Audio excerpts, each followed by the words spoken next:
नमस्कार. द्वारकाज किचनमध्ये आपलं स्वागत आहे. चला तर अतिशय हेल्दी आणि पौष्टिकसुद्धा आहे. तर आज आपण घरच्या घरी हे मल्टीग्रेन आटा बनवूया किंवा तुम्ही मिक्स धान्याचं हे पीठ पण म्हणू शकता. विकत पण मिळते बाजारात, पण घरच्या घरी बनवलेलं कधीही चांगलं. ज्यांना भाकरी आवडत नसेल आणि वजन जर कमी करायचं असेल तर तुम्ही या पद्धतीनं हे मल्टीग्रेन आटा घरच्या घरी बनवू शकता. तर आपण जर नुसती गव्हाची पोळी खाल्ली तर त्यामुळं काय होतं, जास्त वजन वाढलं जातं आणि आपल्याला विटॅमिन वगैरे कॅल्शियम वगैरे मिळत नाही. तर त्यासाठी तुम्ही हे घरच्या घरी मल्टीग्रेन आटा बनवू शकता. तर प्लीज तुम्ही जर द्वारकाज किचनवर नवीन असाल तर व्हिडिओला लाईक, शेअर आणि सबस्क्राईब नक्की करा. ज्यांनी सबस्क्राईब केलं त्यांचे मनापासून आभार. चला तर आता आपण काय काय साहित्य घेतलं ते बघूया.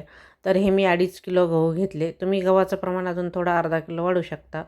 तर 2.5 किलो गव्हासाठी मी हे 2 वाटी नाचणी घेतलेली आहे. बाकी मी काही धान्य 1-1 वाटी घेतलं आणि काही अर्धी-अर्धी वाटी घेतलं. ते मी तुम्हाला पुढे दाखवतच आहे. तर मी नाचणी 2 वाटी घेतली, त्यामध्ये 2 चमचे मेथी घातलेली आहे.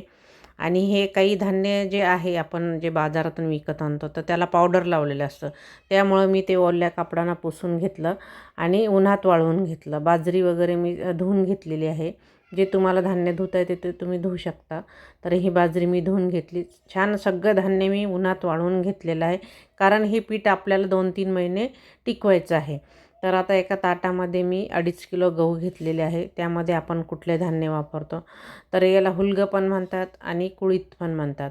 तर 1 वाटी मी ते कुळीथ घेतले, 1 वाटी बाजरी, 1 वाटी ज्वारी, 1 वाटी मूग, 1 वाटी सोयाबीन, 1 वाटी काबुली चणा, 1 वाटी राजमा आणि अर्धी वाटी मका, अर्धी वाटी जवस आणि 2 वाटी नाचणी.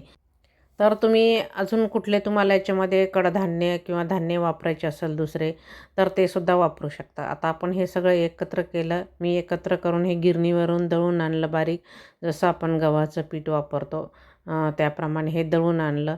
आता हे आपल्याला फ्रीजमध्ये ठेवू शकतो किंवा वरती पण ठेवू शकतो.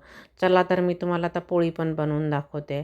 तर हे पिठामध्ये थोडंसं मीठ घालायचं म्हणजे चवीला छान लागते. लहान मुलांना तुम्ही देताना तूप वगैरे लावून दिलं तरीसुद्धा चालते, कारण अतिशय हेल्दी ही अशी आपलं हे पोळी तयार होते मल्टीग्रेन आट्याची. तर आता मी तुम्हाला पोळी पण दाखवत, जसं आपण नेहमीप्रमाणे पोळी करतो त्याचप्रमाणे आपल्याला हे पोळ्या करायच्या आहे आणि गरम गरम छान लागतात हे. तसेही तुम्ही टिफिनमध्ये वगैरे नेऊ शकता.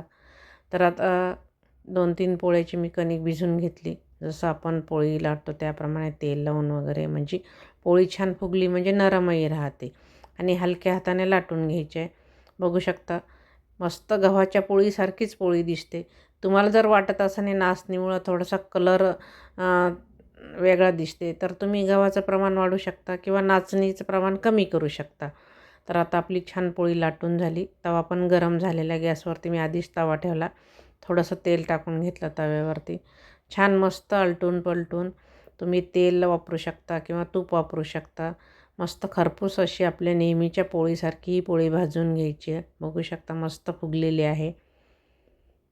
तर याप्रमाणे तुम्ही घरच्या घरी हे मिक्स धान्य एकत्र करून हे पीठ दळून आणू शकता लहान मुलांसाठी किंवा तुमच्यासाठी. तर आपण आज याच्या पोळी पण बनवलेली आहे पिठाचे आणि मी तुम्हाला धिरडे पण बनवून दाखवणार आहे सकाळच्या नाश्त्यासाठी किंवा दुपारच्या जेवणामध्ये तुम्ही पोळी वापरू शकता. आणि सकाळच्या नाश्त्यासाठी तुम्ही ह्याच पिठाचे धिरडे बनवू शकता. वेगळ्या वेगळ्या भाज्या वगैरे टाकून पालक, मेथी लहान मुलांना देऊ शकता. तर मस्त आपली खरपूस पोळी भाजून झालेली आहे. तुम्हाला पोळ्या करून दाखवलेल्या आहे मी 2-3. तर तुम्ही हे भाजीसोबत खाऊ शकता किंवा शेंगदाण्याची चटणीसोबतसुद्धा खाल्ली तरी ही पोळी छान लागते, कारण याच्यामध्ये थोडंसं आपण मीठ जर घातलं कणिक भिजवताना तर चव खूप छान लागते. तर मी आज हे दुपारच्या मध्ये बनवलेली आहे पोळी. तुम्ही भाजीसोबत खाऊ शकता किंवा आपण जे ओल्या नारळाची चटणी वगैरे करतो त्या चटणीसोबत खाऊ शकता.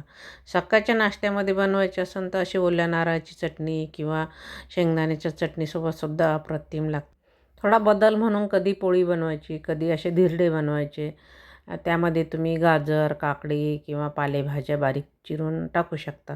ज्याप्रमाणे आपण ज्वारीच्या पिठाचे धिरडे बनवतो तसेच हे धिरडे बनवू शकता किंवा डोसे बनवले तरीसुद्धा चालते. थोडंसं पीठ भिजवताना दही घालायचं म्हणजे थोडंसं आंबटपणा येते त्याला आणि चवीलाही छान लागते. तर तुम्हीसुद्धा याप्रमाणे मल्टीग्रेन आटा घरच्या घरी बनवू शकता. व्हिडिओ आवडल्यास लाईक, शेअर आणि सबस्क्राईब नक्की करा. धन्यवाद.